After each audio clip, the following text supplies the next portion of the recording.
Komisi 6 DPR RI dalam berbagai kesempatan, baik rapat di gedung DPR RI maupun kunjungan kerja ke daerah-daerah, selalu menekankan BUMN dengan aset dan infrastruktur yang bisa menjangkau seluruh Indonesia, diimbau menggandeng dan mensupport UMKM yang merupakan salah satu tonggak perekonomian nasional, agar tetap bertumbuh dan bertahan di masa pandemi COVID-19.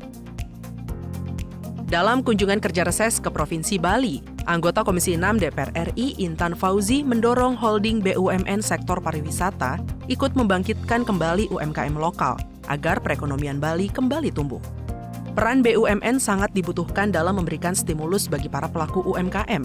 Intan pun mengkritisi minimnya pelibatan SDM dan UMKM lokal di Bali dalam berbagai acara berskala besar yang digelar PT Aviasi Pariwisata Indonesia maupun BUMN lain. Hal itu sangat kontraproduktif dengan semangat BUMN yang digaungkan pemerintah agar membantu menghidupkan geliat UMKM dan perekonomian daerah termasuk di Bali.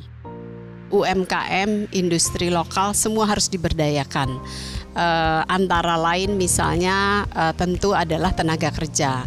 Berdayakan tenaga kerja yang ada, juga event-event, calendar of event melibatkan organisasi-organisasi, SDM, jangan didatangkan dari luar tapi yang ada di Bali. Intan Fauzi mendorong pemerintah dan BUMN terus melakukan promosi secara gencar agar produk-produk UMKM dan kearifan lokal Bali pada setiap event berskala internasional, baik di dalam maupun luar negeri, apalagi tahun ini Indonesia menjadi tuan rumah KTT G20 maupun P20. Dengan begitu, produk UMKM Bali kembali mendunia.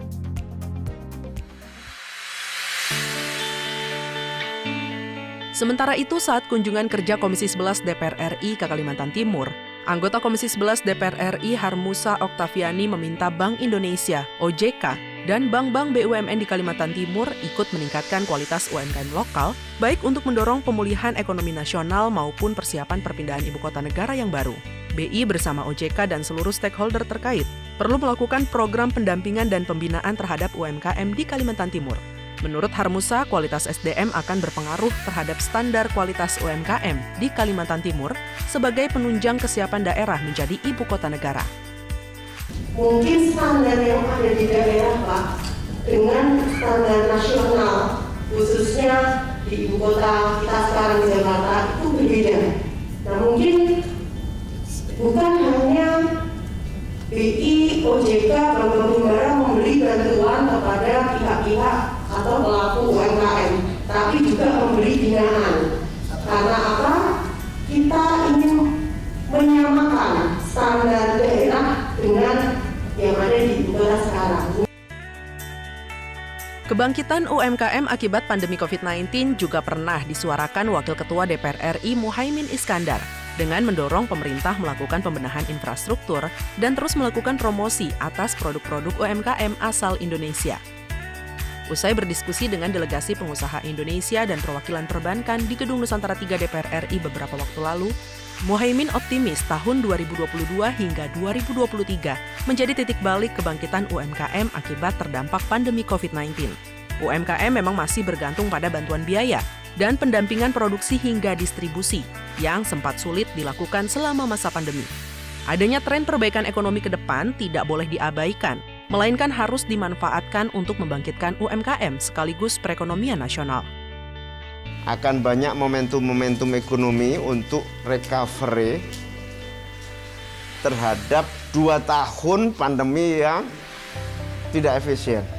Bahkan sebetulnya sejak 2021 telah dilakukan restarting ekonomi yang cukup baik. 2022, 2023 akan ada tren momentum-momentum perbaikan yang dahsyat dan akan ada peluang untuk bangkit lebih baik. Pada 2020, dukungan untuk UMKM atau korporasi dalam program PEN sebesar Rp172,99 triliun. Pada program PEN 2021, pemerintah mengalokasikan anggaran sebesar Rp95,13 triliun untuk UMKM. Di tahun 2022, UMKM masih mendapat prioritas dalam alokasi anggaran PEN. Program bantuan meliputi restrukturisasi kredit, perluasan akses pembiayaan UMKM melalui rasio pembiayaan inklusif makroprudensial, subsidi bunga KUR, dan membentuk holding BUMN pembiayaan ultramikro dengan Bank BRI. Tim Liputan TVR Parlemen melaporkan.